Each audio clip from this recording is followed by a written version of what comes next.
Assalomu alaykum. Bizning YouTube tarmoqlarni kuzatib boradigan hurmatli obunachilarimiz, mana sizlarga navbatdagi o'ta go'zal holatdagi ishimizni sizlarga taqdim etmoqdamiz.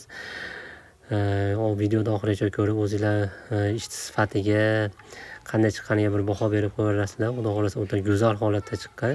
Agar sizga yoqqan bo'lsa, bu ishimiz bittadan like bosib qo'ysanglar, bu bizning ishlarimizga keyinroq tarqalishiga o'z hissanglar qo'shgan bo'lardinglar. Endi bu ishimizga keladigan bo'lsa, mana shu ko'cha shapkalari, doruzaxona, mana ichkari shapkalar, keyin bitta ayvonchasi bor, shu yerlarni qilib berganmiz. Hozir ponni to'liq obzorini qilib beraman. Bu ishimizni Andijon viloyati Asaka tumani To'rtoshda qilib o'z nihoyasiga yetkazganmiz.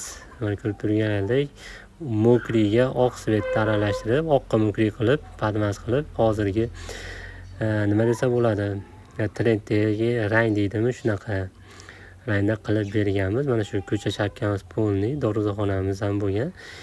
Keyin ko'pchilik savol tug'iladi, sizlarda kvadrat qanaqa yuradi deydi. Bizda masjidga ketgan tunikani kvadrat hisoblanadi. Mana bu ko'rib turganingizdek, mana bu o'rtadagi kosmosimiz отдельный yuradi.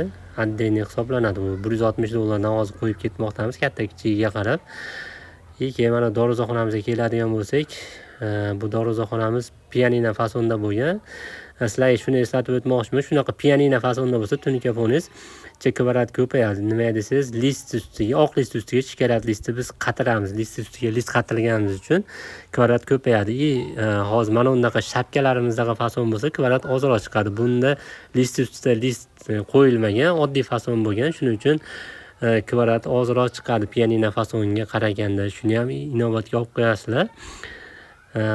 Mana bu burchaklarga ham bitta e'tibor berib, ustani mahoratiga bittadan like bosib ketadigan joyi bo'ldi, lekin xudo xolasa bizda 4 ta brigada bor. Hammasi ham ishini o'zini ustalari sifatli qilib, shunaqa qilib beramiz. Mana bu ayvoncha, keyin mana ichkari shapkamiz polni bo'lgan. Hozirgi kunda vodiy bo'ylab xizmat ko'rsatmoqdamiz. Siz vodiydan bo'lsangiz, vodiyning qayeridan bo'lsangiz ham bizga aloqaga chiqsangiz, xudo xolasa sizning ham uyingizni shunaqa chiroyli ko'rinishda tunikafon qilib beramiz va sizga qaysi fason yoqsa, o'sha fasonda, o'sha rangda chiroyli qilib bitkazib beramiz.